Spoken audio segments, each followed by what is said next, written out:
everybody, and welcome to episode 18 of Cinema Rogues. Today we're talking about Wonder Woman 1984, and today, as always, I am joined by Andrew. That's me. I'm your second host today. I don't know why I said it like that, but that's how I said it. I'm gonna keep laying out on you and just make you talk and keep making it awkward. Okay, cool. Yeah. What do you want me to do? Because I almost got through that whole intro. I got through that intro without making it awkward. You did very well. Yeah. And then I was like, me too. I'm here also.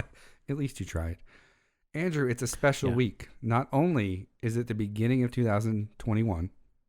Yep. It is our first episode that we're recording knowing that we have our own special feed. We did. We pulled the trigger and paid the money and got the feed and submitted to Apple and Spotify.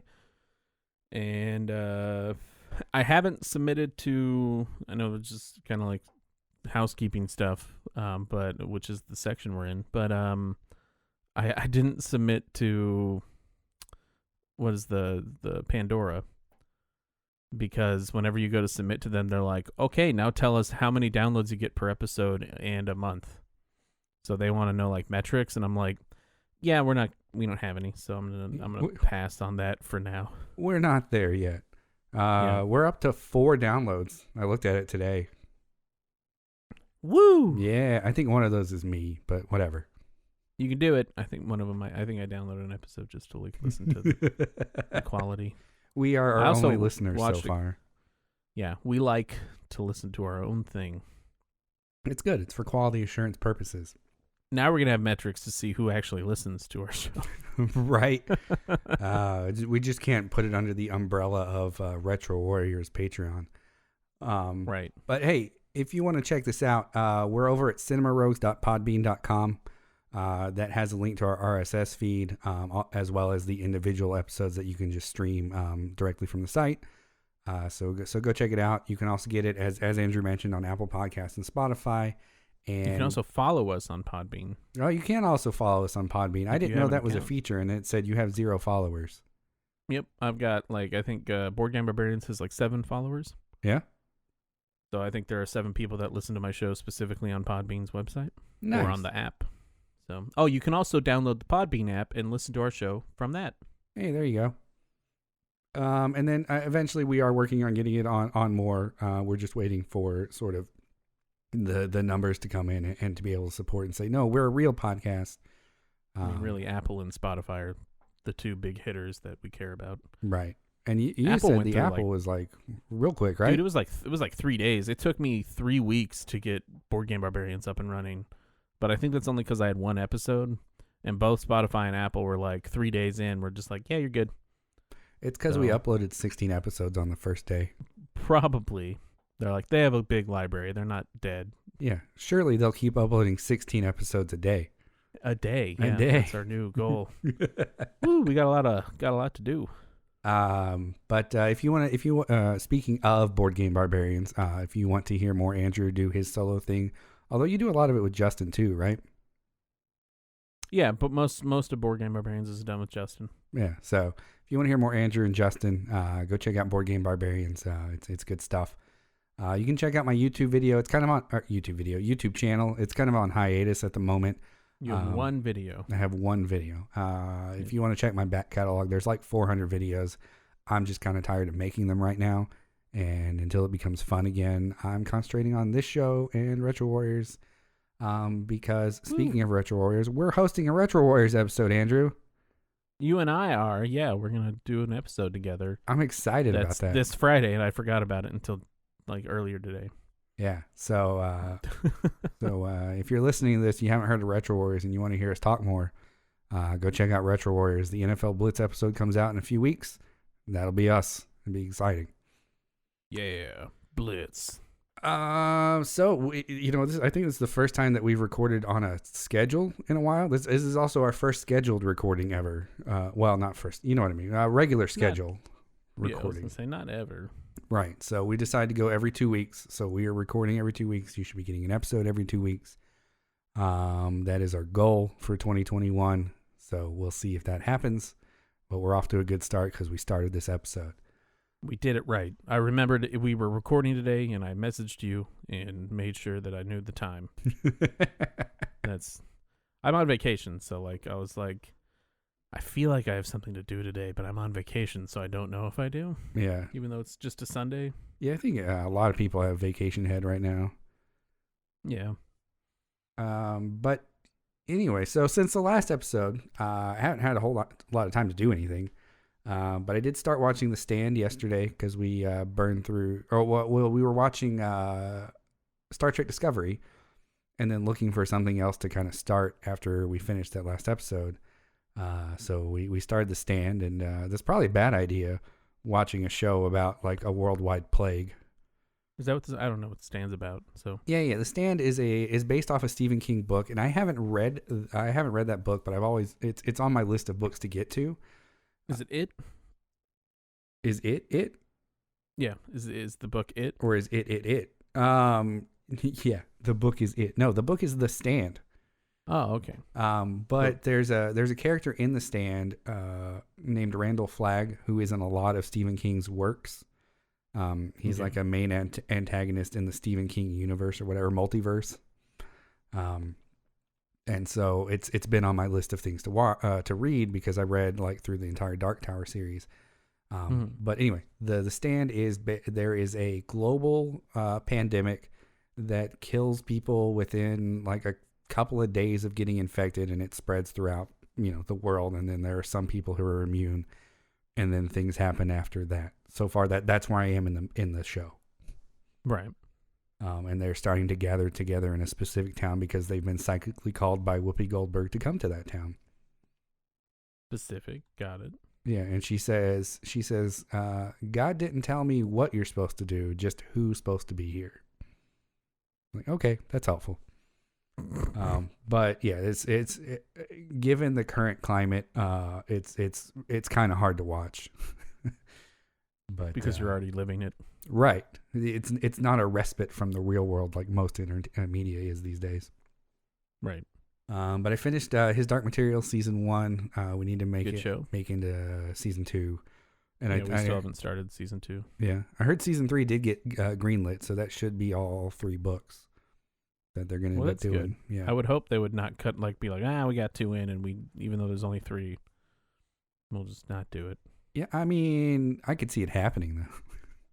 Right. If it was Netflix, I would expect it to happen. Yeah, it's true, right? Man, Netflix is good at, I think we talked about this a little last time. Netflix is just real good at canceling stuff right in the middle of it. They're the king, man. They know how to stop things. Oh, hail the king, baby. And then it looks like we both started watching Schitt's Creek, eh? Yeah, finally, I had enough friends that were like, this is a really funny show and you should watch it, that I was like, fine, I guess I'll watch it. And it's a good show. It's funny so far. I'm on like season 3, I think. Yeah, I think I watched most of season 1 and some of season 2. I pop in and out while Kristen's watching it. Mm-hmm. And then when she started watching it, it was entertaining enough that I sat there and watched it for a few hours and then went back to playing the game. Yeah. It's I think, well, because my wife's already watched it all the way through, mm-hmm. and I kind of did the same thing where I would sit there for like a couple minutes and watch it with her, but then I would go back and do whatever I'm doing. Right. Yeah. Yeah. So what else you been watching? Well, besides Schitt's Creek, watched some Baron Munchausen yesterday. Good movie. Good old movie. Started Star Wars Clone Wars because I also had friends that are Star Wars fans that told me that I need to watch that, so I've been giving that a shot. Started my multiple yearly watch of Community. Nice. On the first. We watched the new Pixar movie Soul on Disney Plus. Mm-hmm. Hey, how was that? It was good. It was I feel like it's gonna be one of those Pixar movies that's not like as memorable. Mm-hmm. Kind of like Bug's Life or whatever the last one that came out was. The two brother ones that I liked it, but Onward. Yeah, like Pixar is like, they're like smash hits, like I think Toy Story, Cars, Up I think was one that I'll remember for a long time, and then they have like they're like kind of really like they're really good but they're forgettable, like Bug's Life and all the other ones that I can't remember right now. The one about feelings, Inside Out. I like that one. Yeah, I mean, I like all of them, but I mean, besides all the Cars sequels, I never watched those. But, like I like all of them. It's just some of them are not as memorable as the others. But it was still a Pixar movie, so it comes with quality and is good, and I enjoyed it, and it was funny. Yeah, it might end up being my next pick after yours. Yeah, to be honest. Finally got to watch Into the Woods. I've been wanting to watch that for over a year, but Disney has it like on Disney. They had it on Disney Plus, and they were like, coming November of 2020, and then November of 2020 came around, and they were like, coming December of 2020, and I was like, all right, well, you guys lied to me. And it's as it's the same as whenever I remember watching it. So like I like it up to a point, and then it gets really boring, and I don't like it anymore. That's the one with Chris Pine As the Anna Prince, Kendrick. yeah, and that dude that's James Corden. James Corden, yep. Yeah. Nice. So I mean, like I like half like that movie. Like I like the beginning parts, and then they get to the part that kind of gets all dark, and then I just get really bored because it gets super samey. Yeah. Finished Raised by Wolves on HBO. Yeah. That was good. I think that's been renewed for like 2 or 3 seasons, I think. And then we bought King of Staten Island because it was on sale. I don't know that I've heard of that. It's the latest movie from Judd Apatow starring Pete Davidson. Oh, okay. Yeah. And it's basically like it's, for the most part, it's just a memorial to like Pete Davidson's dad. Oh. Because it shows like it's kind of like his same kind of story. A kid whose dad was a firefighter who died, and now he's like, it's kind of like his depressed life or mental illness life after all that. Neat. Sounds uplifting. No, it was it was one of those. Just real quick, it was one of those movies that's like I thought was really good, but I don't think I'll watch it again unless like somebody else is like, "Ooh, let's watch this," and I'll be like, "Okay, sure." Yeah, that's how I am with Requiem for a Dream. Yeah, well, that one's a little bit. I've never watched it. I hear it's a very rough movie. It is. This movie was not rough in that same sense, but it was over 2 hours long, which I don't think it needed to be. Hey, speaking of movies that are longer than they need to be, this one. The one we're going to talk about? Yeah, the one we're going to talk about today. Oh my God. If you can't tell, listeners, I did not enjoy this movie very much. I will keep making sly references to how much I didn't like it throughout this whole banter portion of our show here. Is that it? Yeah. Is that all you watched? What? Did you already mention Baron Munchausen? I did. That was the first thing I mentioned. Oh, okay. I wasn't paying attention to you. I'm sorry. How dare you? We're supposed to be doing a show. We are. I think that's when my dog was about to start biting his paw. Oh, okay. We'll just let him bite his paw. No, because he's... I don't know why we're going to get into my dog here. Listen, if he's hungry, let him have it. Well, he kind of needs it, but also his paw is itchy and he needs an allergy shot. And so he will like chew on it until it hurts, and then he'll yell at himself while he's chewing on it. Right. It's annoying. Well, I mean, one day he'll learn, maybe. No, he's like 10 years old at this point. I don't think he's going to learn. One day. One day, someday, soon. Yep. All right. Well, let's go ahead and get into news, I guess. I've got 2 news items. I have no news items, so have at. Yeah. In the week of Christmas and the weeks of Christmas and New Year's apparently are slow weeks for movie news. All I really have is that Dawn Wells of Gilligan's Island fame. Yep. Died from COVID at the age of 82. She had a nice, wonderful, long life that came to an abrupt end due to COVID, and that sucks.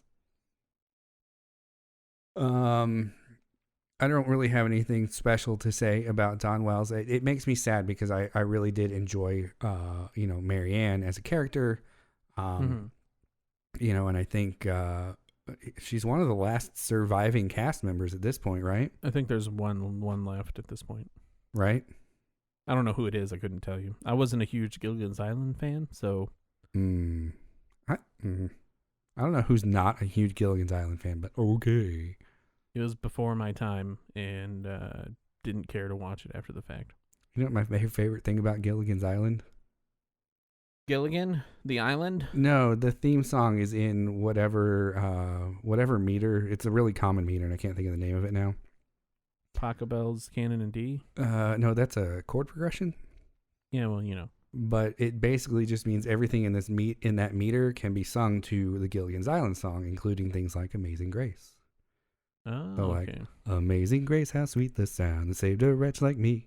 I once was lost, but now I'm found, was blind, but now I see. I feel like you can do that with almost any song. Try it. Right now.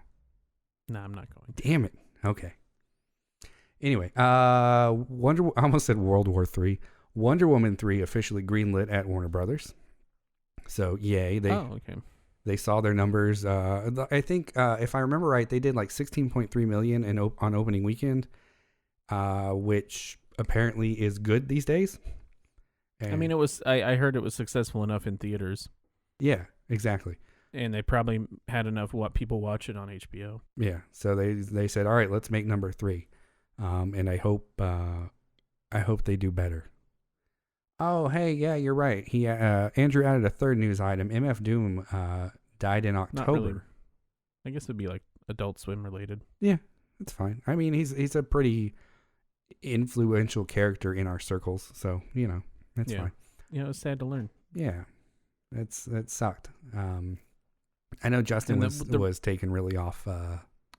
Yeah, kilter. He was messaging me about it for a while. Yeah. But we say in October because nobody told the media or anybody about it. So he died in October, and they're just now releasing information about that happening.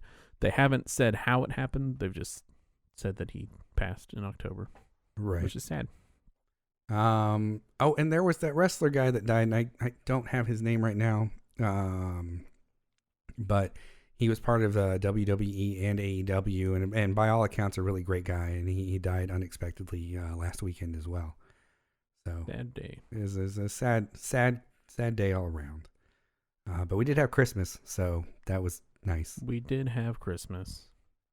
All right. Did you get any movies for Christmas? Because I didn't. I did not. You know what? I also forgot that a new Doctor Who episode came out, like on New Year's Day. The New Year's episode, yeah. I haven't watched that one either. Yeah, that's gonna be on my list to watch this week for sure. But and I guess I did see today that there are rumors going around. It's not official news yet, but there are rumors that this is Jodie Whittaker's last season as the Doctor, which kind of fits because it's her third season. But Chris Chibnall is staying on, and they're looking for the next Doctor. Nice. Yeah. It could be you. It probably won't be me. No, I was saying to the listener. Oh. If you're an English actor, it could be you, listener. All the English actors that are listening to the show. I assume there's one. We met our quota. One. Other English actors can just go listen to another podcast. Thank you. Yeah, they're not listening to us. They're listening to other things. Yeah. I don't know, Cinema Wizards. There you go. Well, no, we already have a show that's Talking Wizards, so we can technically sue them. Oh, perfect. Yep. Yeah, well, I guess we are now part of the Retro Warriors radio network or whatever. We kind of were before, but...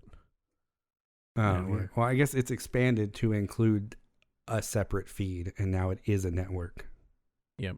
Well, Talking Wizards is still not on a separate feed. That's still only on the Patreon. Right. So it's part of the Retro Warrior feed.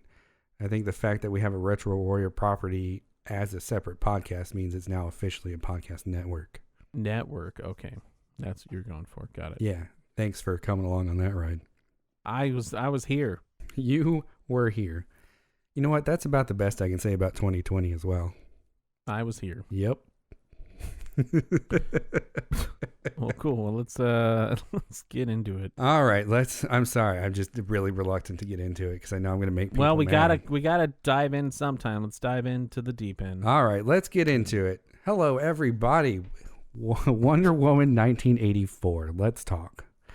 Just a brief overview before we get into the spoiler section. It is a brand new movie, so we don't want to talk too much about it, but to give you an idea of what it is about, in case you haven't seen it and you're using us as a guide whether or not to see it. A car dealer type businessman uses the power of an ancient crystal to grant wishes and take power. Wonder Woman must overcome her own personal desires in order to save the day. Also, a cheetah origin story is there somewhere for some reason.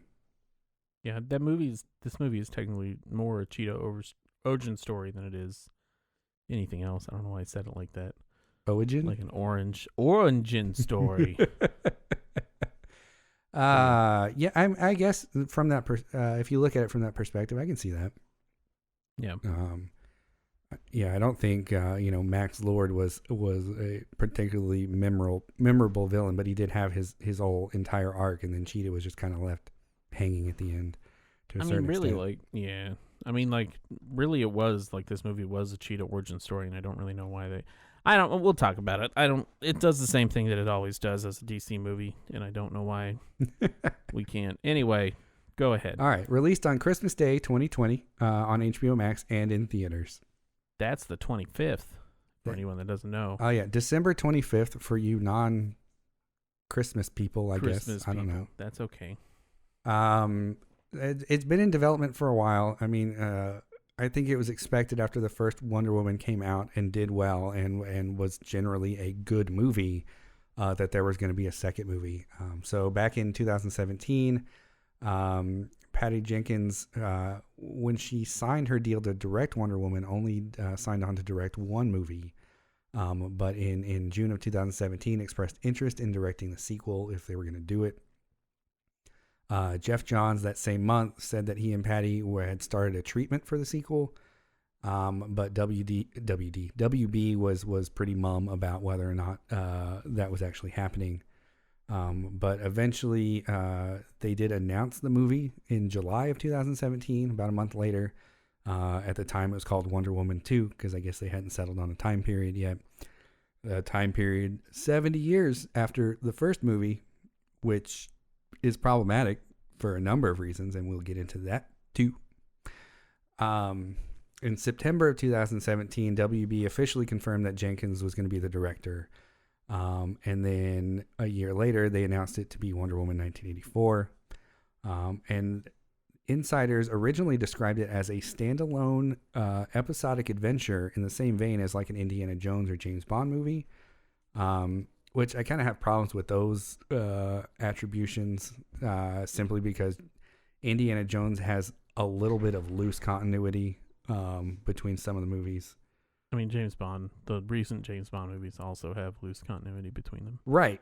And even the original James Bond movies, there was a run there of like 3 or 4 movies that dealt with James Bond getting married, Blofeld killing his wife, and the revenge thereof. Which I don't remember which movies those were, but I think it ended in Diamonds Are Forever. So like the Bourne movies. Right. So I don't know. It's an apt description. But also just give this movie that brings back a central character from the first movie is clearly a direct sequel to the first movie. And you kind of need some of that background to know what's going on. Maybe not direct sequel, but it is a sequel. Yeah. Well, I mean, it continued the Diana and Steve story directly. Well, now you've ruined the trailers. Oh yeah, I'm sorry. If you haven't seen the trailer, I just ruined the trailer for you. Please don't go watch it. My bad. I mean, like I would say, like a direct sequel would be like a movie that came after the first one, recently after, not 70 years later. Yeah, and in my opinion, if it had been like Wonder Woman 1929, would have been a better movie. You don't know that. You don't know what that movie would have been. Oh, yeah? We'll get into it later. It's in my notes. Oh, okay. Actually, I don't think it's in my notes, but I'll talk about it later. You scripted a 1929 movie? Yeah. All right. Let's do it. All right. Let's go. Get through it. I want to hear this. Well, I still got to go through development, dude. We're still in development. Well, just keep going. Just fire it out. I want to hear this 1929 movie. Don't rush me. All right. Jeez. Angry side. I'm just kidding. You can rush me. It's fine. Okay. I still love you. It was originally slated to release in December of 2019, and then was moved up to November of 2019, and then delayed to June 5th of 2020. I don't know why. I know why. Excuse me. They said when they got it moved to June 5th of 2020, that's the weekend they wanted it originally anyway, like the directors and writers and stuff, the people who worked on the movie. Mhm. But the studio had given them the earlier release dates. So I think there was some campaigning behind the scenes to get that delay. Weird. And then due to the coronavirus shutting down the world, the film was delayed again to October 2nd. But after Tenet tried to release in August, I think it was a week later, they announced, oh no, we're going to delay this to December 25th. And I think it was in November they announced that it was coming directly to HBO Max. It may have been in October, Yeah. somewhere in there. It all worked out in the end for consumers. Yeah, I think it worked out great. So, I mean, it's a long anticipated movie. It had been in development for a while. People had been expecting it. And so there's a lot of buildup and hype for this movie. And I think that might have worked against it as well. At least in my head. It was directed by Patty Jenkins, as we mentioned. The story was written by Patty Jenkins and Jeff Johns. I think Jeff Johns is involved in a lot of DC movies as a screenwriter or story developer, if I'm not mistaken. Look it up. I mean, I know he is a comic writer, but and I'm pretty sure he's was heavily involved in the Arrowverse at one point. I don't know. Anyway, starring Gal Gadot, or is it Gal Gadot? Is that how you pronounce her name? I think it's Gal Gadot. I don't think it's Gal. I don't think it's like the feminine version of my name. I believe it is pronounced with a ga. Oh, it can't be. I see how it is. Although, if I needed to change my name to the feminine version of my name, I would totally go with Gal. Gal? Ga. Gil? I don't know. Somebody tell us. Anyway, as Diana Prince / Wonder Woman, Kristen Wiig as Barbara Minerva / Cheetah, Pedro Pascal as Maxwell Lord / Donald Trump. We'll get into that. And then Chris Pine returns as Dead Steve Trevor. Supporting roles, Robin Wright as Antiope. I don't remember how to pronounce her name. I know it's not Antiope. It is Antiope, actually. Is it really? Antiope! Antiope. No, I don't know. And then Connie Nielsen is Hippolyta, I believe is how they pronounce it in this movie. You did it. You correctly did it. Yeah. Maybe it's Antiope. I don't know. Whatever. Anyway, critical responses. Rotten Tomatoes, 60% critic score, 60% critic score, 74% audience score, which honestly surprised me. Again, didn't enjoy it. Metacritic, 60% again. User score, 4.2 out of 10, which is more in line with the chatter that I've seen online anyway. So I guess let's give our light review and then we'll get into spoilers. And we have feedback this time, y'all. But we're not going to read our feedback until we get to the spoiler section because spoilers. I would say my opinion of this movie, if you couldn't tell, is just disappointment. Like I said, there was a lot of hype leading up to it. I was excited to watch this movie. I'm not the kind of person that's going to hate on this movie just because it's like a movie starring a woman with like a woman lead, right? Like I think you guys have listened to the show long enough that you know that's not me. But holy God, I hate this movie so much. I wanted to like it, but there's just so many things that I couldn't get past to care about for the story or feel like the characters are making any kind of rational decision that real world characters would make given the same circumstances. So, if you want me to believe Wonder Woman is Wonder Woman, then I can't believe that she's not over her dead boyfriend 70 years later is my biggest issue. But what do you think, Andrew? Well, I thought it was definitely not the worst DC movie. In fact, I think it's better than the first Wonder Woman movie. Wait, what? Yep, I do think it's better than the first Wonder Woman movie. Why? I thought the first Wonder Woman movie was not very... Like, they didn't really let her be her own person in that movie, and she was kind of just shuffled around by everyone else around her. Well, yeah. I mean, that's a fair... I think it's a fair assessment. So it felt less of a. I think like the problem was to me it felt like less of a feministic movie, which everybody was touting it to be, because it was basically Wonder Woman being told where to go by a bunch of men, and that kind of took me out of it. Plus, that has the worst. All DC movies have what I call the DC ending, or they DC'd it at the end, and that is low lighting to cover up poor CG digital effects. And the best movie in the DC universe that's done it is Shazam. Still low lighting, still at night, but they had bright lights everywhere, Right. and the CG was good. The worst one, I think, is Wonder Woman, the first one, because it was the darkest ending movie with some really bad. You could tell the CG effects were not that great at the end during the fight scene. It's always during the last fight scene. Yeah. And this movie did it too. Well, and I would say, I mean, to add on to that, or to add some extra context, is the ending, the theatrical ending of the original Wonder Woman movie was studio driven.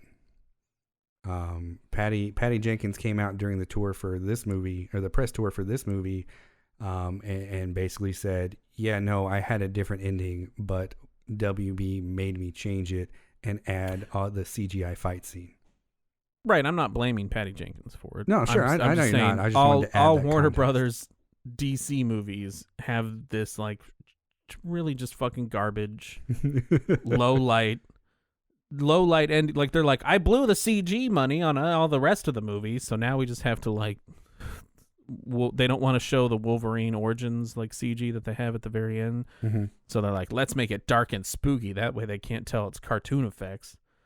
Anyway, that aside, well, and I sorry, just one more thing. I think also in the first Wonder Woman, she did get shuffled around a lot and told where to go, et cetera, et cetera. But she also spent a good portion of the movie bitching about not being able to do it, and then being headstrong and going and doing what she wanted anyway. Like that scene where she crossed no man's land, where she went to confront Ares on her own.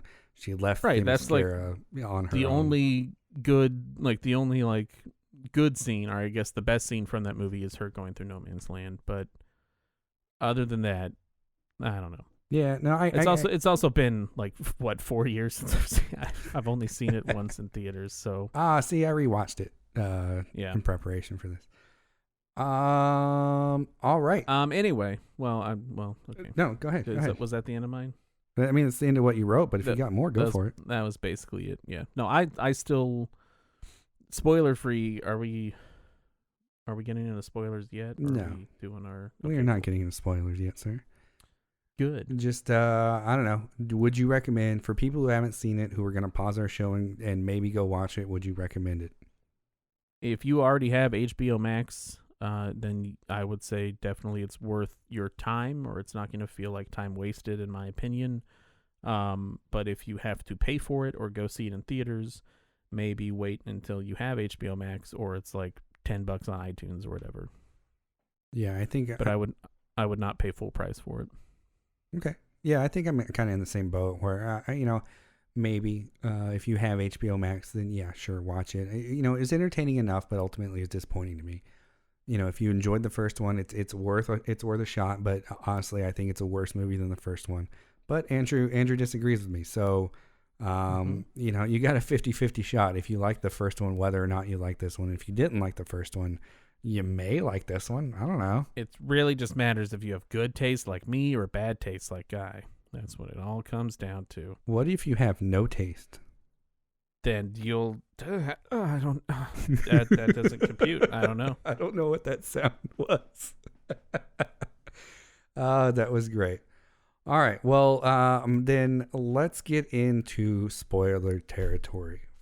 Spoiler zone. Spoiler zone. Bow, bow, bow.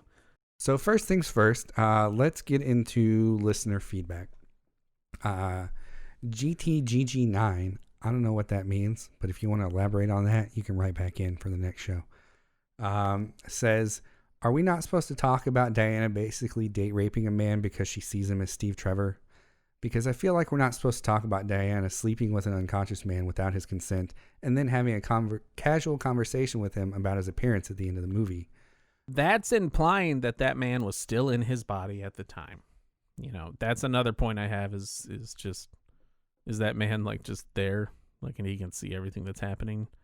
I don't know. And, I think, I have this as my first point of notes to talk about, but it's a good time. And even I was going to say maybe he's in a coma, and I was like, well, even if he was in a coma, that's still like raping a man in a coma.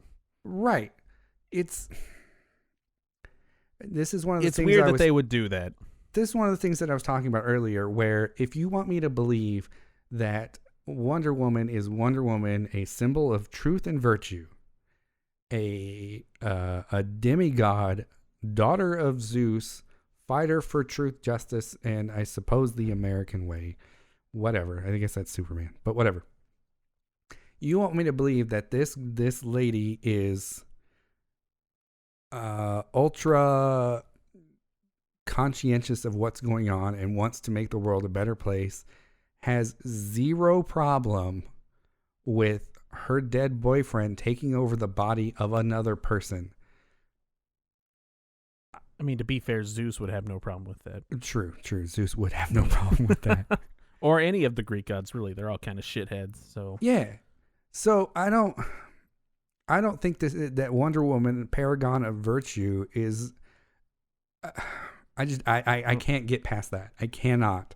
I've tried. Is Wonder Woman a paragon of virtue? I mean, she's got the lasso of truth. Like, her entire speech is about how you but can't it's start not, things with a lie.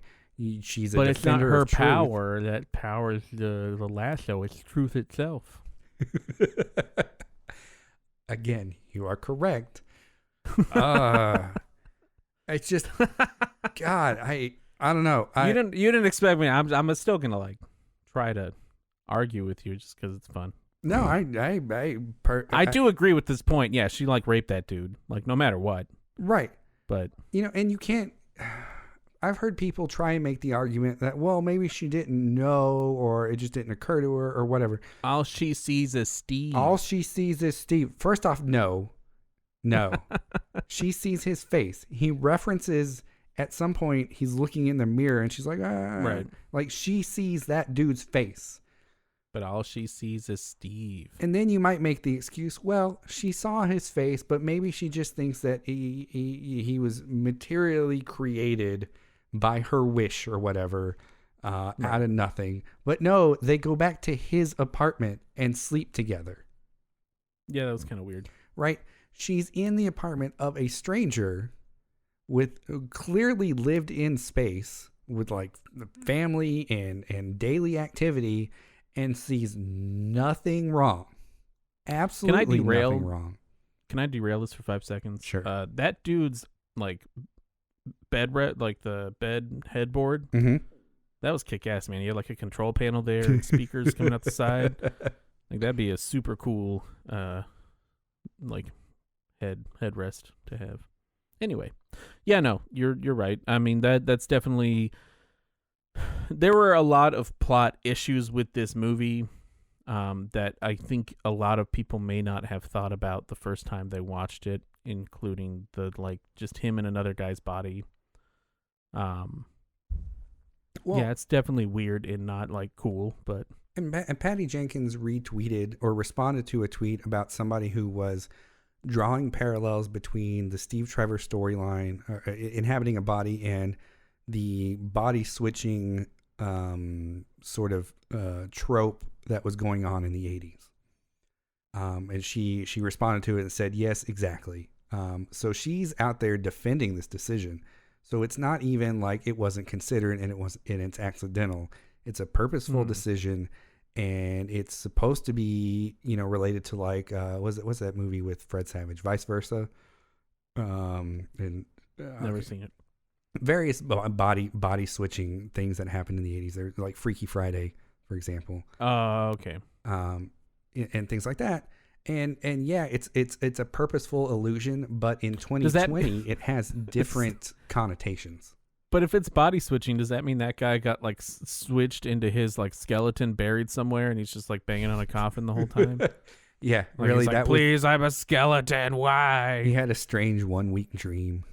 Yeah, where he was like, I'm just stuck here and I can't breathe because I don't have lungs, but I can still think, but I don't have a brain. I don't know what's happening. Yeah, I was about to ask how's he banging without muscles, but you're right. He doesn't have a He's brain. a And he's skeleton. thinking, so okay. And it's a movie about superheroes. There can be skeletons. What? Yeah, anything can happen. Yeah. You know what? As long as the world is logically consistent, I can get into it. All right, so that's our first feedback. way to start feedback. Holy shit. All right, so Ebicel wrote in and said, I think the whole quote unquote rescinding my wish thing seemed like a plot cop out. However, I did like the movie overall. And did Kristen Wiig get 2 wishes, or did Mando give her the apex predator just because? And if she didn't rescind her wish, did she stop being the cat because Mando rescinded his wish? Is she still out there? When she was the apex cat predator, did she lose her Diana qualities? Also, why couldn't Asteria at the end be involved a bit more? Like them bumping into each other and not figuring it out. I was hoping to see little Diana compete the next time and smash them as well. All valid points. Yeah. All right. I mean, I have my thoughts on the whole Kristen Wiig thing because it seemed like she got the first wish from the stone itself, not from Max. Mm-hmm. So her second wish was technically from Max, who was also the stone, which I have something I want to talk about that as well.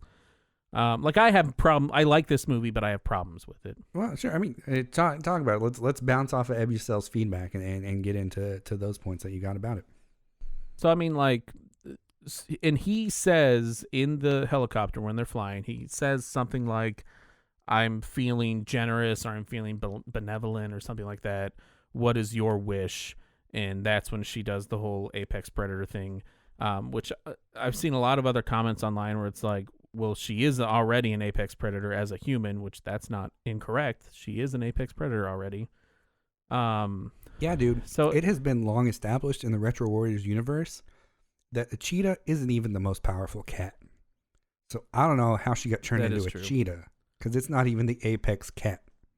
I mean, this kind of leads into my problems with DC movies in general, which is that the whole origin story, and now we have to have origin stories for villains, is why can't we just have, I don't know, everyone knows who Wonder Woman is at this point. Like, can't she just fight some random person that's dressed like a cheetah, like, and everybody just accepts it? We had Guardians of the Galaxy and nobody questions a fucking, like, raccoon or a tree, but we have to, I don't know. Or for that matter, Ronan, who just wants to destroy a planet for no real reason. Right, who's just an asshole. Like, he's like, I'm an asshole. Like, do I look like an asshole? Yeah, I don't, like, it's weird to me that we still have to have weird, in this case, a weird villain art, like, origin story that is kind of, like, weak. Like, Cheetah's origin story is kind of, like, sort of a cop-out origin story. Right. She's basically she basically wished to be Wonder Woman without knowing that she was wishing to be Wonder Woman, and then got mad about it because she lost her humanity and well, even then more. she wasn't mad about losing her humanity. Like, she was like, I'm fine with that. Like, as long as I get what I want. The rescinding wish thing I'm okay with because they established it halfway into the movie that if you rescind your wish that it'll go away. And when you're talking about magic to begin with in granting wishes, it's not that far of a leap for me to believe that rescinding the wish would cancel it out, basically. Yeah, I actually had no problem with that particular plot device, to be honest. It clearly established the rules, and as long as the movie follows those rules, then fine. It's a magical MacGuffin. It can have whatever fucking rules it wants. Now, I do agree with Ebusil's comment about whenever Max rescinded his wish, basically it took away the cheetah powers from Barbara, but she still kept her, like, she still is lost her humanity and has Wonder Woman powers. And I've seen some stuff online that's like, well, maybe she can, like, at will turn into a cheetah kind of a thing, which is not really how it works in the comics as far as I understand, but who knows? Yeah, I mean, it's a separate universe, can have its own rules. Again, whatever. I suppose my issue is how far does that rescinding go, right? You kind of touched on it a bit, But if Maxwell Lord rescinds his initial wish or whatever, however many, because he only made the one wish to become the stone. Right, and that's the other thing is she would have had to rescind her wish as the cheetah because everyone else had to rescind their wishes across the globe. Right. Also had a problem with the whole fight scene at the end wherever she electrocutes her to death or whatever, but she is not electrocuted herself, and that's not really how conduction works. I mean, it does if you're the daughter of Zeus. She's lassoing lightning, for God's sake. I don't know. That still feels like a stretch. Like, I'm pretty sure in the comic she has the ability to control electricity. I don't think I've ever read that, but I haven't read specific Wonder Woman comics. I've only read like Justice League and shit like that. So I've never seen her like throw a lightning bolt or anything, or lasso lightning or anything like that. But right, I mean, again, it speaks volumes to me that the most believable part of the movie is her Spider-Manning on lightning with a lasso. Oh, that wasn't mine. I watched that part and I was like, it's dumb. Anyway, I can get on board with that because she's the daughter of Zeus, so why not? All right, so first off. I already talked about the unbelievableness of Diana not caring that this dude or that Steve Trevor is walking around in the body of some rando dude who had thoughts and feelings before she made a wish. So that's problematic, number one. Second, it is the year 1984. 1984. Steve died, I'm assuming at the end of World War I. In 1917. That is 70 years later. Okay. And she is so not over literally the first man she ever met who died probably a week later for 70 fucking years, to the point that she made a wish and was ready to give up her powers after realizing that's what was happening. 70 years. Yeah. I'm sorry. I know that there are people that are pining after people they knew 20, 30 years ago. For that matter, I've had a crush on a girl I met in 4th grade. Okay. I am not a stranger to being hung up on somebody that you have not talked to in a long time, or even seen, or even probably even knows you're alive. And that's problematic, But at the end of the day, I understand people who come to that point and say, well, I mean, it takes a while to get over somebody. But 70 years, okay? My ex-wife, 5 years ago-ish, discovered that she was gay, ended our marriage. I fell in love with another girl, had my heart broken again, was ready to check out of this world for a few weeks there. Wasn't a great time to be a guy. Did not have the best mental health in the world. And now I'm in a place in a happy relationship with the lady that I love very much. I'm on great terms with my ex-wife.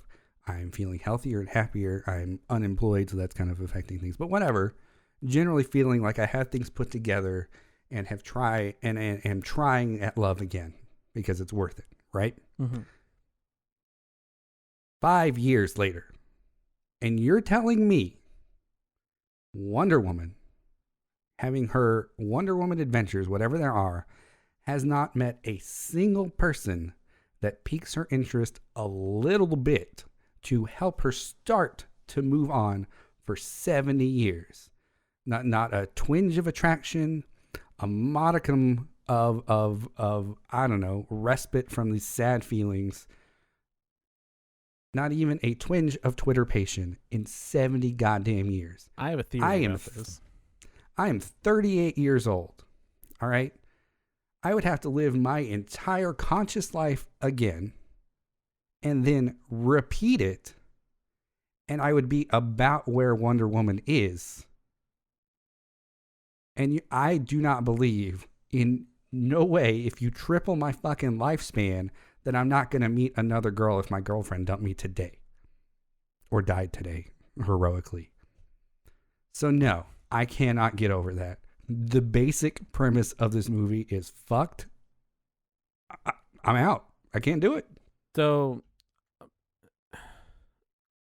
my thing about that makes this believable is, one, Diana is the daughter of a demigod and is still the same age, or looking the same age that she was during World War I, that she is in the 1980s.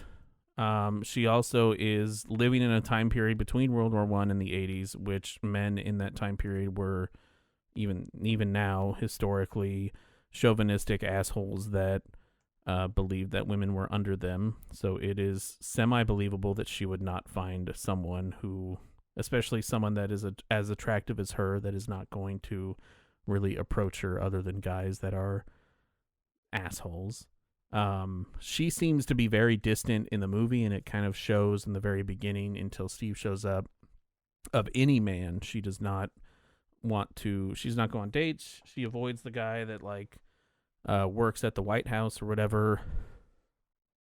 The guy that she's leaving the restaurant, and the guy's like, "Hey, let's share a cab." She avoids that guy.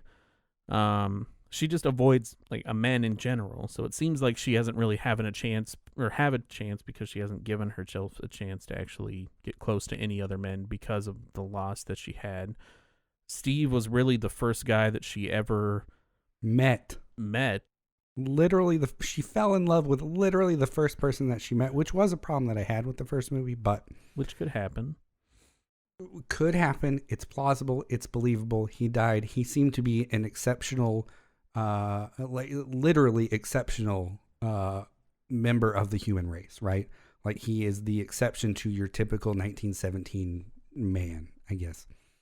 As you were saying, so I get that. I understand it.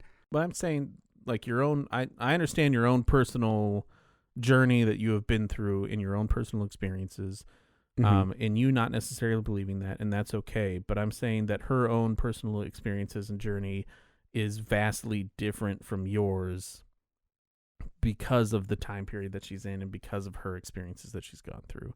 So it was believable for me to pine over somebody, and really what it seemed like was in the movie, because she didn't ever say her wish out loud. Right. Yeah. Her wish was said internally while she was holding it. And it seemed more of at this point, maybe she's over Steve. Maybe she's been over Steve for a while, but she was still if I wasn't married and I didn't have anybody and somebody was like, "Oh, make a wish, Andrew, on this thing," I'd be like, sure, I wish for this person to be in my life or whatever. In a relationship sense, and then it happens, and now she has him back, and now she has the chance to have more than a week with him, and now she's trying to live that life and wants to have more of a chance and doesn't want him to die again because she already watched him die once 70 years ago. And I've also had the experience of liking a girl and then her not reciprocating, and that's okay. And then those feelings kind of dying. And then later on, her kind of showing interest and then not. And then those feelings being woken up again and then having to die again. Sure. Which is why I say it would make sense if it was Wonder Woman 1924 or 1929. I don't know. I think the time difference would make sense for her just because she is basically immortal. I think that makes it less likely. Time for her passes in such a sense that I don't, we don't actually know when she was born, right? Like how old she was when she was a kid, or no, how long it took for her to age. So we don't know that. We don't know how long she was at quote unquote adult age before she left Themyscira. We don't know any of that. Right. So she could be 50 before. So, I mean, a lot of different culture, a lot of different media has been for Dracula, for instance, where he's like, oh, a minute for a year for you is like a minute for me kind of a thing. So really 70 years would have been 70 minutes. So she was still, pining pretty hard. You mean Chris pining? She was Chris pining real hard. I'm Chris pining real hard. I'm always real hard when I'm Chris pining. But I don't know. I disagree. I think that it's a believable. That was the thing that I did not have an issue with. I had other issues with this movie, but her still being attracted to somebody and still wanting to be with someone, especially someone that she didn't think she'd ever get to see again, was not unbelievable for me. Yeah, her making a wish, when she's clearly like not over this dude, it makes sense. It just doesn't make sense to me that she's not at least over him enough to have moved on in any sense over the course of that time span. And I suppose part of what evidence is that to me is the way that she has more or less like Steve shrines in her apartment. I mean, she has pictures. She doesn't have, I wouldn't call them shrines. She's got his watch. She's got his picture or whatever. And she doesn't have the picture of them because Batman hasn't found it yet or whatever. Right. And she's got the picture of her in Steve Trevor Farms or whatever it was. Right. And when I think of a shrine, I'm thinking of like, Hey Arnold, like Helga's shrine to Arnold, where it's like made out of gum and like in his face and stuff like that. Right. But I mean, I would say like, I think it's one of those things where whenever she's trying to, watching the movie a second time, kind of slowed it down for me where I could better analyze what was happening. Mm-hmm. And I do think that the time period of her not wanting to let him go to letting him go was an appropriate amount of time in the movie. Yeah. Because I think it's like a day that she's like, no, I don't want to. And then they fly back to America. And then like after like 7 hours, she's like, okay, I have to in order to save the world or whatever. And I think that's acceptable. Right. Like the entire, like her story arc is really realizing that she doesn't need, I'm going to sound super cliche when I say this, I'm sorry, but that she's come to the realization that she doesn't need a man and she can be a strong, independent woman. You don't need no man. Right. And I applaud that message. I applaud the idea that women are strong and independent. I didn't get that message so. From the movie. That's not what I gathered from it. Really? That seems to be her entire arc. Like she started out in a place where she was hooked on this dude and was eventually convinced, no, I don't need this guy to live my life to its fullest. Like she was kind of living a half life, in obscurity and in cut off, like you said, until she realized that she did not need to keep wallowing in that misery. I don't know. That conclusion implies that she's like, well, it looks like I didn't need this guy after all, which I don't like. I half get, but I also like. I think it was more of her overcoming like the challenges of saving the world versus it was the greater good versus self scenario is what I got from it. Not I don't need a man scenario, but maybe that's just what I was tracking in the movie. That's possible. I mean, the movie's going to speak differently to different people for sure. Yeah. All right. Before I pitch you 1929, I want to get through the rest of my stuff. But okay. Again, I was not emotionally invested in this movie, and yet it made me cry, and it pissed me off that I cried. For the kid part? Yeah. Yeah, they pulled on the old kid heartstrings. Right. Like I don't mind admitting that I am a person that cries at movies. Like I'm not gonna like pretend like I'm this like stoic person. You're over 30. It's okay. That's I feel like you hit 30 and then you're like, oh, I have life experiences now, and stuff makes you cry in movies. Right. Like I'm the kind of dad that I'm telling my kids all the time that I love them, and they tell me like at least like 10 times a day that they love me, and it's great, and I love that.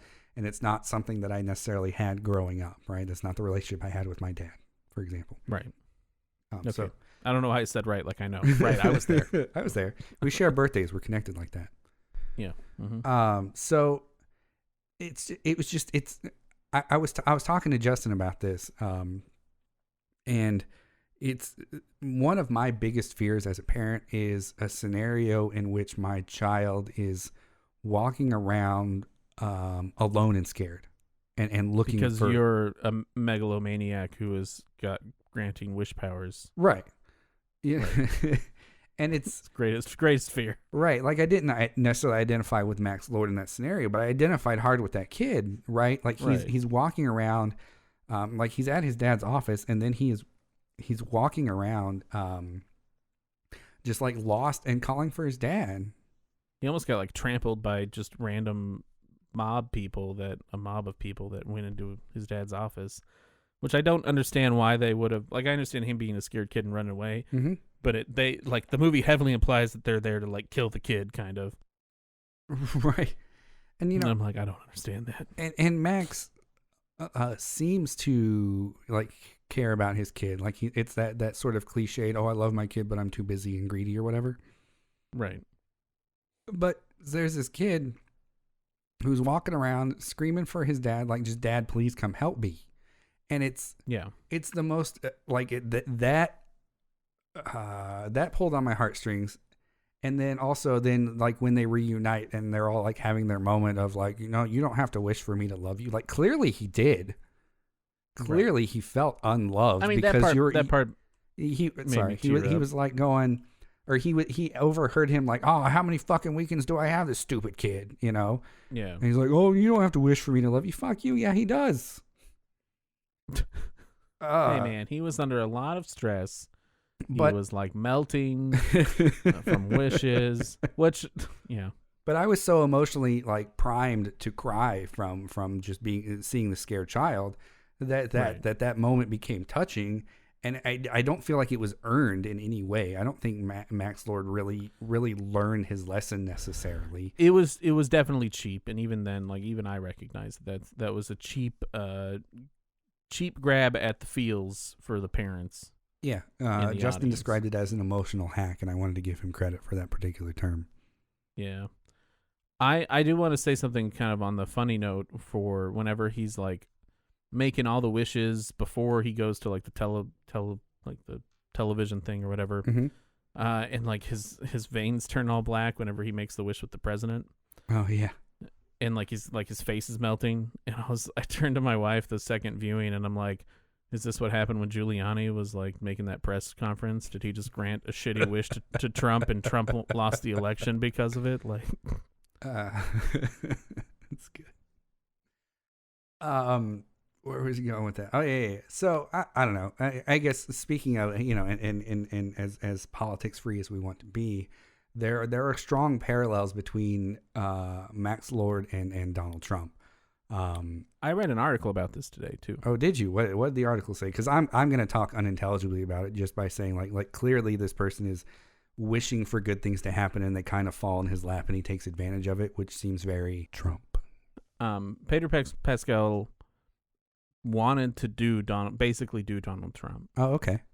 So he modeled the character originally after Donald Trump, and I think like two other failed businessmen and famous businessmen that I don't remember their names, and Patty Jenkins. That's I'm scrolling up. Yeah, that's her name.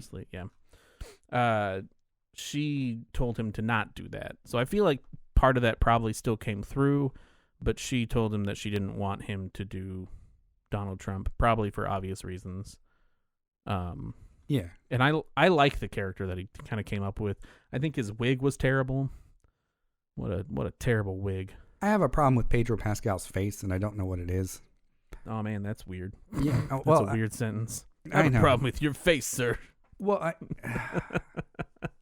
I guess his face has changed a lot from when he played the character that he played in Game of Thrones, and I don't know. Right. I don't know what that is, and I don't want to make like fun of him per se. Probably gained weight. Like, yeah. It seems like he gained some like face weight. Yeah, it seems like he gained face weight, or his face is more swollen than it was at the time, and that could be weight, that could be a medical issue. I don't know. Could be weight, could be alcoholism, could be coke bloat. I don't want to say that he does any of those things. Right. But those are usual face weight gain things. Right. But if you look at Pedro Pascal in Game of Thrones, and you look at him in this movie or The Mandalorian, he looks like a different person, or he looks like the same person, just a little bit swollen, I guess. And it's well, what happened is every time before they filmed, he got stung with bees in his face. Oh. I thought maybe the mountain really crushed his face in that scene. No, it was a choice. The bee stings. They're therapeutic bee stings. Yeah. So I don't know why I wanted to mention that, other than it just throws me off. Like when he took his helmet off in The Mandalorian, I was like, wow, what happened to his face? Jesus. So that's, but again, I think he's a good actor, and I think he had a great performance, and I enjoyed his character. Right. I think he did a great job. I think his wig was terrible. I don't know why they did like the split. I mean, like 5-second scene of him as like a young entrepreneur, like setting everything up before he's trying to create his business. They did CG face on him. Yeah. And I don't know why they just didn't do makeup for the 5 seconds of like scene that he was in. I don't think it would have made a difference, but because they could. Because I definitely could tell that it was CG. Right. All right. Well, we're kind of getting long on time, so I'm going to fire through these other problems that I have. All right, and I'm going to comment on them. I'll try to fire through the comments. All right, great.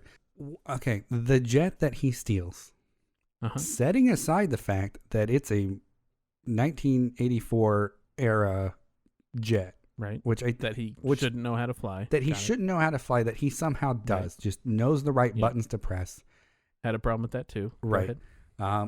Theoretically, the throttle controls are similar. Your foot controls and your steering are going to be the same, but all the other buttons, no.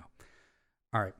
So setting that, I don't know how to fly a jet, so I have no idea. Right. Setting that aside, it's a show/museum piece. Why the fuck does it have fuel in it to get them to the Middle East? And again, setting aside that, I'm not sure that particular plane even has the range to get from DC to the Middle East on one tank of gas. So I haven't researched it, but I would hope that they would have researched at least that jet has the capacity to fly that distance. Again, I have no idea. But I do agree with you. I don't know why it has the gas to get there. I would assume that they would have enough gas to get it from where it's at to like a hangar for repairs or something like that. Right. And then back to the show area. Yeah. I mean, I would think that they would have some sort of fuel on because it's backed up to a runway, but maybe not. I don't know. I would assume that it's a working plane. That was never in any doubt in my head, even though it was at a museum. Yeah. To me, that's in complete doubt, because if it's a museum piece, I guess it depends on if it's a display piece or something that people like an interactive exhibit where people can get in it. Right. I actually don't. Well, I don't even know if it's a museum piece because it was on the runway, and I've never been to DC, so I do not know if the Smithsonian is actively next to a runway. Well, I mean, supposedly they broke into the Smithsonian to get it, right? Like she had access to it from her credentials. But is there a runway next to on the Smithsonian? I don't think so, but where else would it fucking be? She has the credentials to get onto the military. I don't know, man. Yeah, right? That was definitely a plot hole. No questions there. But I just went with it because I was like, it's a movie. Let's go. And then they fly their invisible plane through a fireworks show. Yep. Okay. I have no problem with that. Yeah, that's no. Setting aside that they could. I made a joke that he was like, I've got fireworks too, and then he launches his payload and drops it in the city. Be great. Whenever he's like, watch this, like he just drops his payload, and she's like, what are you doing? I also don't know that did they have planes in 1984 that were double cockpit? Like I thought they were one person in the front, one person in the back. I didn't know there was two front seaters. World War II bombers, for example, had double cockpits. Right, but they're in a jet. Yeah, I don't know. I'd have to look into that specific model. Anyone that knows, let us know. Yeah, comment, I'm sure my dad can tell you off the top of his head, and he worked on planes. Like and subscribe. Like and subscribe. Rate us on iTunes. But why are they flying through? Fireworks aren't that high in the air. Why are they flying that low? Because they're invisible and they can do what they want. Honestly. Okay, well, whatever. That's fine. That's as good a reason as this fucking movie gets, anyway. Speaking of the Middle East, their portrayal of Middle Eastern cultures was not exactly amazing. I think is the most polite way I can put that. I'm sorry. I looked at my notes and I had another response to you not liking her being in love with a guy after 70 years. Oh, yeah, it was just, you could say she's fallen for a new man, technically. I had a problem with him he said whenever he takes the stone, he says, I wish to be the stone itself. Uh-huh. And I don't know why he didn't turn into the stone and just die. Like, because he didn't, I don't know why he didn't say, I wish to have your powers. They also never explain why he's hurt by the stone, like why that's affecting his body. They never explain why there's this negative thing that's happening. No, they did not. The movie drags in a lot of places. It feels like it should not have been over 2 hours long. My last note is just, why is the cheetah fight in the dark? But we already addressed that for the most part. I explained it. It's DC'd, man. That's what they do. They always fight I think in that the one dark. just bugged me because that fight takes place in Colorado at the same time that it is daytime in DC. At like, yeah. Well, there was an eclipse. Oh, yeah. Yeah. A An Colorado eclipse. eclipse. I forgot about those. Fun fact, Kristen Wiig played another Barbara in Flight of the Conchords, where she played a character named Barbara. And that was a whole joke. Oh, when the kids appear during the chase scene in Egypt, Mm-hmm. and they just randomly show up in the middle of a road in the middle of the desert, and they don't prep that. Like later on, you see that there's like kind of like a small town or a village, Mm-hmm. but they don't really prep that, so they're just in the middle of nowhere, and all of a sudden there's kids in the road, and I was like, what the fuck is happening? Like, why are these kids here? Yeah. And also the fact the kids don't notice that there's a giant chase happening, and how dumb the bodies look whenever she grabs them and she's like falling on the ground, that they didn't CG them moving in any way. They're literally just stiff dolls, and even in the final cut, like she's got like these stiff doll children. Oh, yeah. She's clearly wrestling mannequins to the ground. Yeah, it just looks terrible. It's awful. I didn't even... I had such a problem with the CG in this movie that it didn't even make my list of shit that's wrong with this movie. Like their entire, like I am convinced that the opening like Olympic scene or whatever it was just for them to get you used to the shitty physics that the CG was going to be for the rest of the movie. I have very little problem with the beginning of the movie. I don't have a problem with the beginning of the movie. I just think that the way that the characters move in that movie through the CG, because they're Amazonians and Right. they're supposed to move a little funky, is teeing you up to be used to the shitty physics so they could save money on CG work down the line. Yeah. This movie really has shown me that Gal Gadot's not a great actress. Because I did not believe any of the scenes that she's with Steve, like sad about him maybe going away, Mm-hmm. was not believable. Mm. Like, I didn't believe she was sad about it. And I didn't believe that she delivered her lines poorly. I can see that. I believed her when she was like in the scene right before she rescinded her wish or whatever. And they were like face to face, and she was like, "No, I don't want to do this." I believed that portion of it. But it sounds like that did not work for you, eh? No. She was kind of the weak link in this movie for me. I can see that. I think surprisingly Kristen Wiig, which I didn't expect her to be. My wife is like, we watched the movie and she was like, "Hey, if I told you however many years ago that Barbara from Flight of the Conchords was going to be the cheetah in a Wonder Woman movie in a AAA movie title, how much would you laugh at me?" And I said, "I would laugh so hard that you would never think I was a viable candidate for you to marry." So that was a weird choice, but she did a good job. Right. Like, I think she did a good job. Chris Pine always does a good job. Mm-hmm. Yeah, I think that out of the main actors of this movie, I think that Gal Gadot was the weak one out of them. I would agree with that. I don't know that she necessarily brings anything special to the role of Wonder Woman, Right. Which is also something I sort of had a problem with in the way that the movie banks on her looks. And they play off of it a bit in Barbara saying that she doesn't think that or Diana seems like the kind of person who was popular, blah blah blah, right?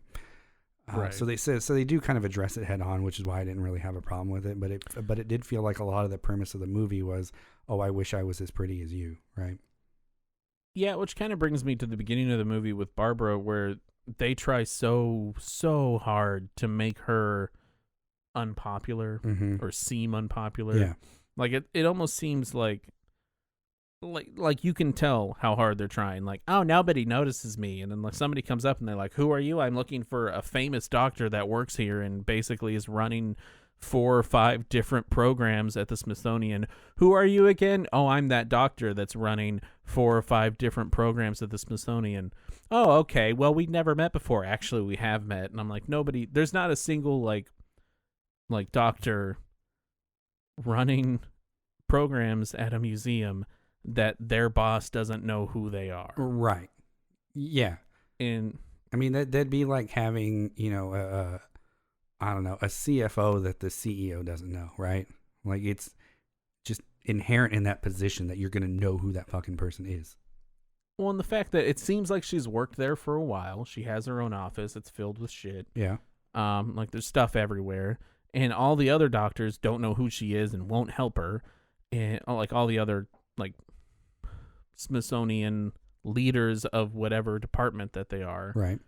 And I it just like it feels high schooly, and I don't think I would hope that a major institution like the Smithsonian in the 80s would not treat their other employees like a high school, like anything. Yeah, no, for sure. So that part was very unbelievable for me. But that was also me like very much trying to dissect this movie the second time around, which the first time around I thought it was an enjoyable movie. Yeah, it doesn't hold up very well. All right, real quick, Wonder Woman 1929. The entire premise of this movie was basically how greed is bad, right? Mm-hmm. Like it's playing off the Gordon Gekko 1980s greed is good, and showing that no, it's bad. And it's supposed to be, or I don't know if it's supposed to be, but it read to me like a sort of allegory for things that we're going through currently, right? To where there's a lot of income inequality. There's a lot of I suppose greed, whether it's in corporations or individual people and billionaires and stuff.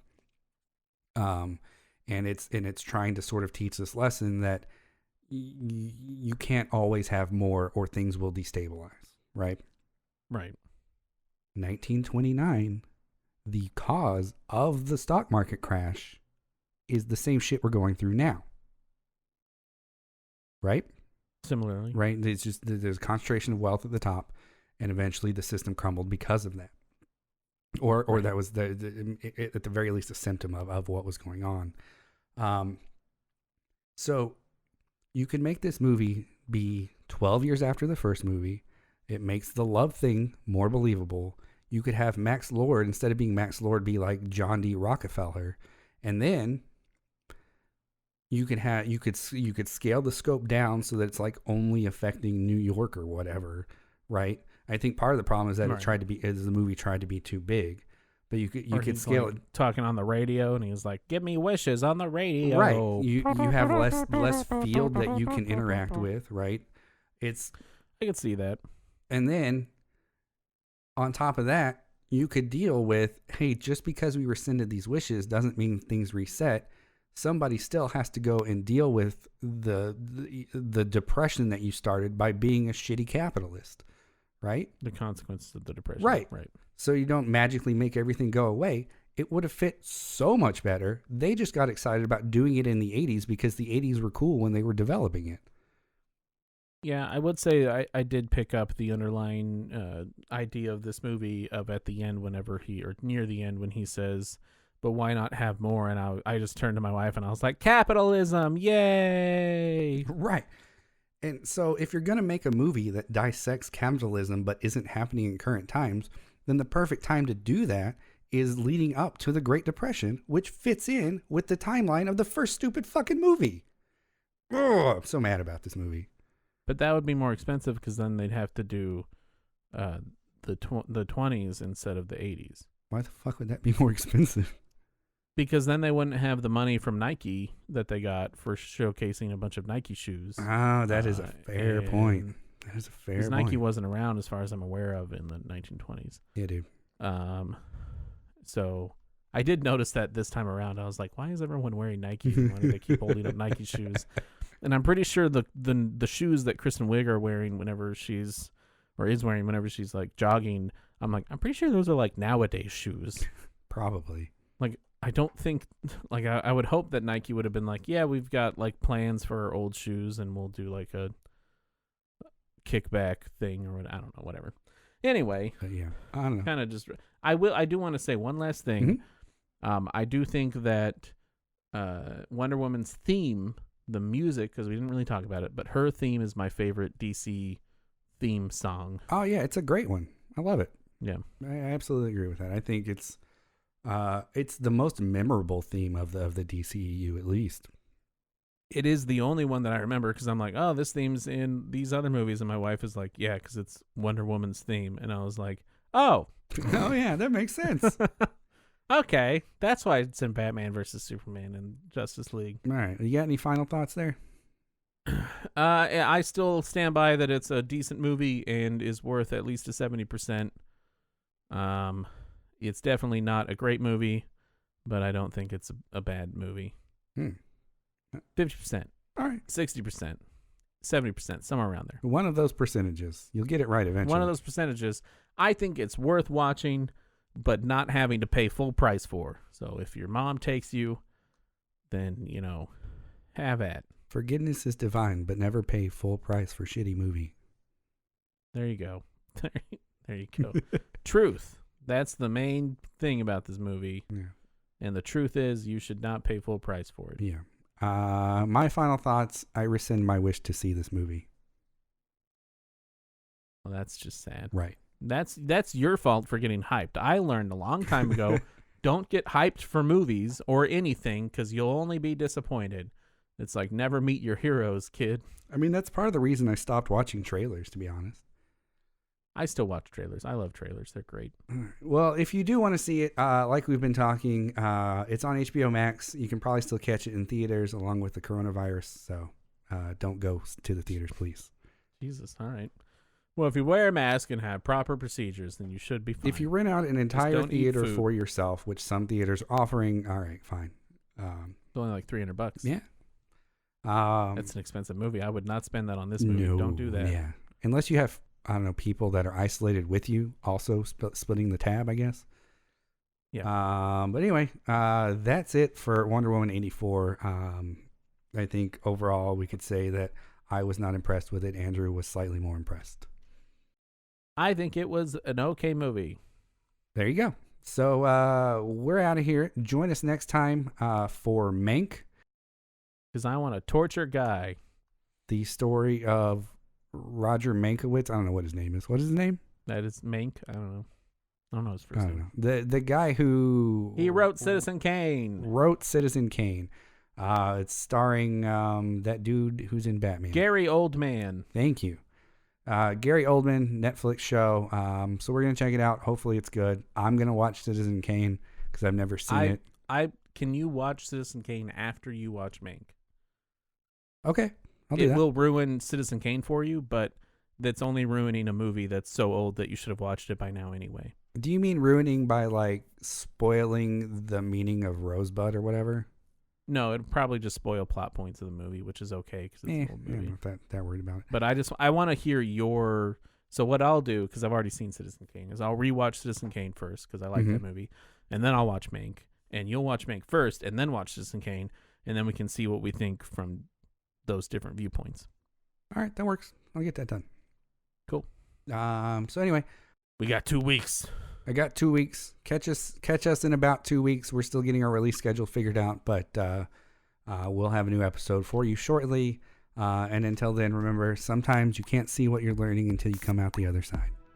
There you go. Yep. Bye.